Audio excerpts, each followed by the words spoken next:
second book of the Torah, which is called Shemot. The English name of this book is Exodus because it tells us of the Exodus, or the redemption of the Jews from Egypt.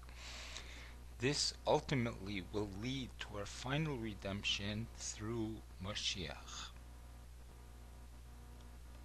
In this week's Torah reading, we read how God appeared to Moshe at the burning bush.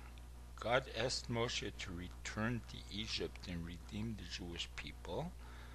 Moshe did not want to do this for reasons which we will discuss later. Finally, the Torah tells us that Moshe took his wife and his sons and he placed them on the donkey to ride, and he returned to the land of Egypt. Rashi comments as follows on the words "on the donkey." This was a special donkey. It was the donkey which Avram saddled to bring his son Yitzchak as an offering, and it is the donkey on which King Mashiach will be revealed. As it says, he will be a poor man riding on a donkey. It would seem that an obvious question is bothering Rashi. Why does it say the donkey? The word "the" in Hebrew indicates that we are referring to a known special thing. Therefore, Rashi teaches us that this was in fact a special donkey. This explanation, however, presents us with a number of difficulties. In order to show that it was a special donkey, it would have been enough to say that this was the donkey which Abraham saddled. Why did Rashi need to add that this is the donkey upon which King Mashiach will be revealed, which does not add anything to our understanding of this verse, and is certainly not its simple meaning? According to this, why does Rashi need to quote the word "on" or "upon" the donkey? The Talmud tells us as follows. King Talmai wanted to read the Torah, so he got the 72 greatest scholars of his time to translate the Torah into Greek. He sat them down in separate rooms to make sure that they would not copy from each other. They each changed certain verses which they knew that he would misunderstand. A great miracle happened, and all 72 sages made the same exact changes. This is one of the verses which they changed. Instead of saying he gave them to ride on the donkey, he changed it to, instead of the donkey, he changed it to one who carries people. Some commentaries explain that they changed it in order that Talmai should not say that Moshe, our leader, did not have a horse or a camel. Others say that it would not sound respectful for the wife of the greatest prophet ever to ride on one donkey with 2 children.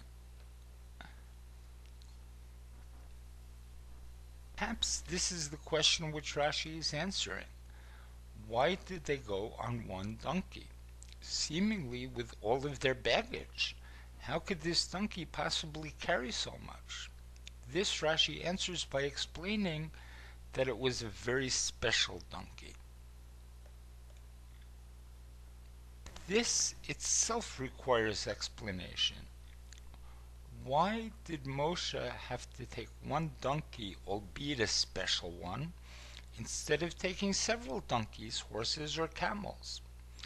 We also need to understand. Rashi quotes his explanation from Pirkei de Rabbi Eliezer, but he leaves out the beginning of the quote from Pirkei de Rabbi Eliezer. It says there that this special donkey was born of the donkey that was created on the very first Friday of creation at dusk. Even though Rashi doesn't quote every medrash, this alone would show us how special this particular donkey was. From this we can understand the following. Rashi is not explaining what was so special about this particular donkey. Rather, he is explaining what is special about this donkey for our purposes.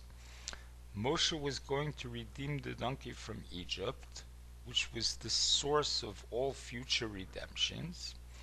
Therefore, Rashi tells us that this is the same donkey upon which Mashiach will be revealed. But according to this explanation, why does Rashi mention that this is the same donkey which Avraham saddled? That doesn't have any direct bearing on the redemption. The fact is that Rashi is answering a totally different question. Why did the Torah need to tell us how Moshe got his family to Egypt? It should have just said that Moshe took his family and returned to Egypt. What difference does it make whether he used a donkey or a jet? Rashi's comments here answer that question, as we shall see shortly. God asked Moshe to take the Jewish people out of Egypt, and Moshe refused at first. Why did Moshe refuse? There were two reasons. One was because he did not want to accept any mission which would make him appear to be greater than his older brother. The second reason was because he knew prophetically that he was not going to enter Israel. He said that God should redeem the Jews through the one who will bring them into Israel. Moshe did eventually agree to God's request. After all, don't all of us eventually agree to God's request? Yet the Torah never tells us how Moshe resolved his two reasons for not wanting to do so, for not wanting to go. Rashi alludes to the answer to this question by letting us know that the same donkey which took Moshe back to Egypt was the very same one that was used by Avraham and Mashiach. When Avraham took his son as an offering, he didn't hesitate for even a moment. To the contrary, he jumped up early in the morning in order to fulfill God's will. This is despite the fact that it obviously meant increasing his own greatness. As far as his second problem, that he wouldn't be the one to bring the Jews into Israel, he wouldn't be the one to bring about the ultimate redemption, this was answered by the fact that the donkey was the one to be used by Mashiach. This shows that they are not separate redemptions, but rather all one and the same thing. In other words, this was a continuation. Yes, Moshe brought his family on a donkey. But this donkey was the same donkey that would eventually carry Mashiach, leading the Jews into Israel for the complete, true, and final redemption. There is a deeper idea here that Rashi is alluding to, or as we say, the wine of Torah. Just as wine reveals one's secrets, so too does the wine of Torah reveal the secrets that exist within the Torah. The Hebrew word for donkey, chamar, is related to the word for physical things. There are different ways of serving God.